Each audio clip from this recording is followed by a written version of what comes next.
Cześć, witam Was tym razem z Drezna. Wprawdzie Drezno nie jest naszym miejscem docelowym na tych wakacjach, bo jedziemy troszkę dalej, ale Wam pokażę troszeczkę parę miejsc. Chyba najbardziej znanym i też charakterystycznym punktem Drezna jest Zwinger.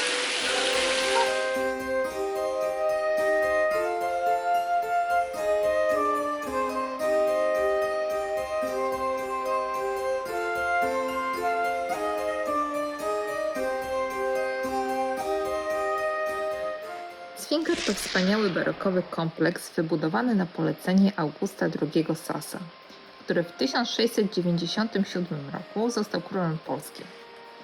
Właśnie dlatego możemy zobaczyć tu w kilku miejscach kartusze z herbem I Rzeczypospolitej. W czasie II wojny światowej Zwinger został prawie całkiem zniszczony. To, co możemy podziwiać dzisiaj, to rekonstrukcja, która została ukończona w 1963 roku.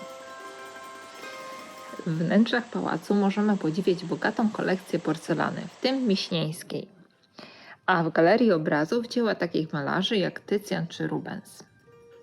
Jeśli jesteście w Dreźnie tylko przez chwilę, tak jak i my, i nie macie czasu na dłuższe zwiedzanie, to możecie za darmo zobaczyć zewnętrzną część kompleksu.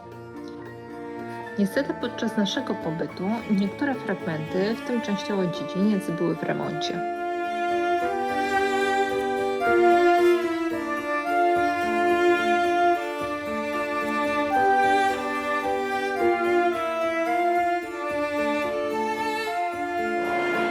Kolejnym bardzo znanym punktem Drezna jest orszak książęcy. Przedstawia on władców Saksonii, w tym dwóch królów polskich.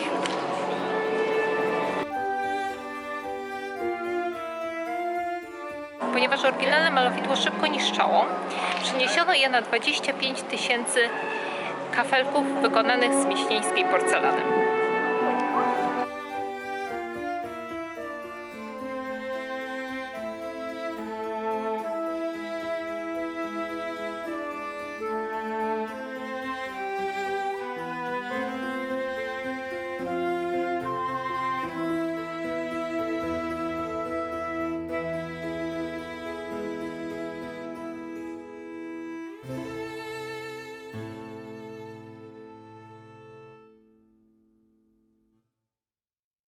Wieczorem przy zachodzie słońca warto się przejść tarasami Brilla.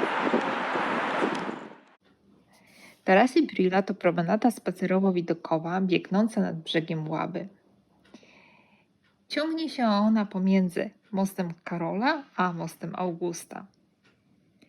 Tarasy Brilla są często nazywane tarasem Europy ze względu na malowniczy widok rozpościerający się stąd.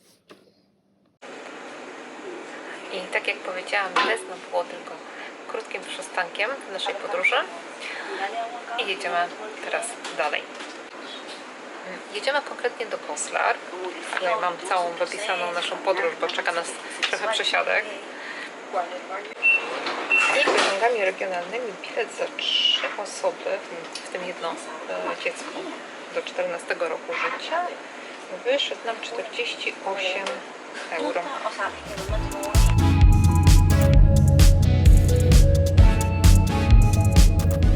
Dotarliśmy w końcu do celu.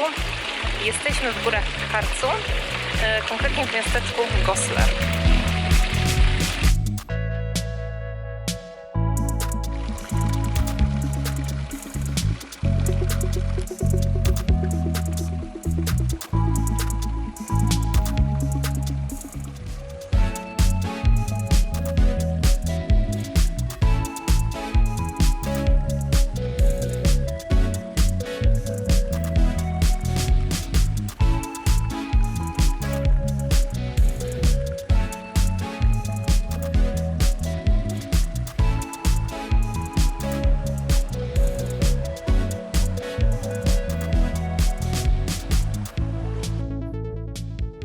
Goslar to miasteczko w Dolnej Saksonii położone u podnóży gór Harz. Zachwyca ono ogromną ilością pięknych domów z muru pruskiego. Podobno jest ich tutaj aż 1500. W Goslar już w X wieku mieściła się osada górnicza. Za to miasto przeżyło swój największy rozkwit w XVI wieku. Źródłem jego bogactwa była kopalnia Ramelsberg, która jest wpisana na listę Światowego Dziedzictwa UNESCO. Pokażę ją Wam w następnym odcinku. Stara część Goslar totalnie nas zauroczyła. Na dodatek miasto nie było zatłoczone, a czasami nawet mieliśmy zabytkowe uliczki wyłącznie dla siebie.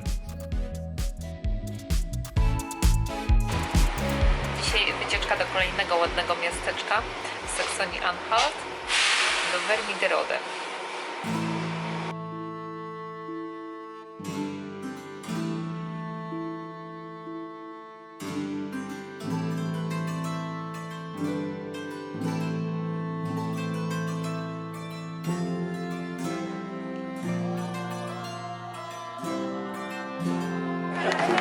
Akurat dzisiaj zdecydowanie trafiliśmy na dzień, kiedy w Wernigerode jest dość dużo ludzi, chyba z powodu jakiegoś festynu.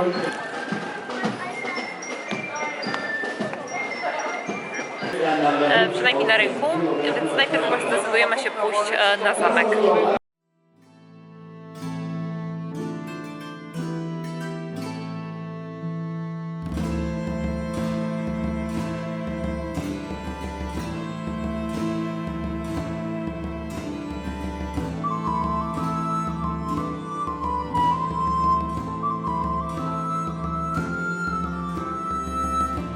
Na zamek można wjechać małym pociągiem, ale też można wejść. My wchodzimy i tutaj za nami mamy bardzo fajny widok na górę Brokenu.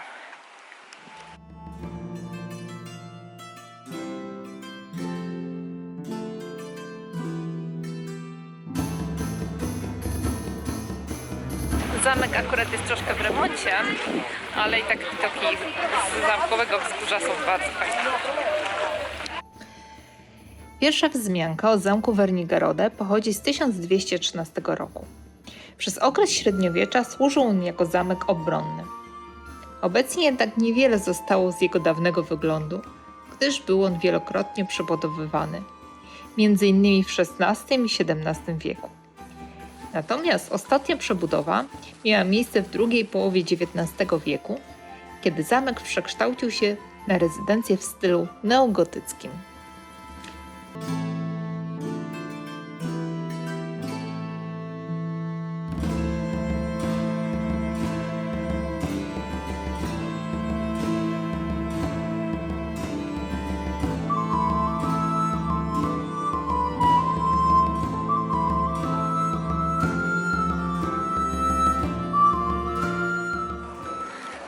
Wprawdzie zamek jest w remoncie, ale w środku można go zwiedzać, z tym, że nie można w środku robić zdjęć ani nagrywać.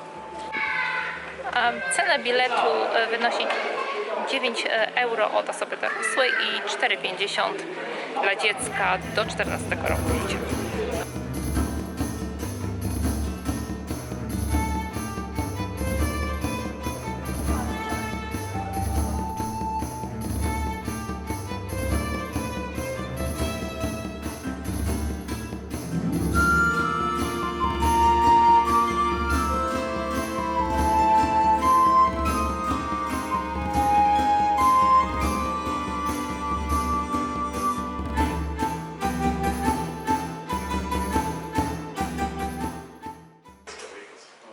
W zamku akurat mała przerwa na kawę.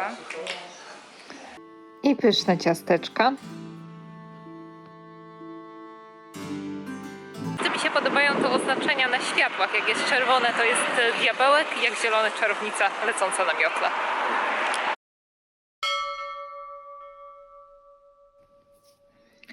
To już wszystko na dzisiaj, ale zapraszam już do następnego odcinka, który pojawi się niebawem.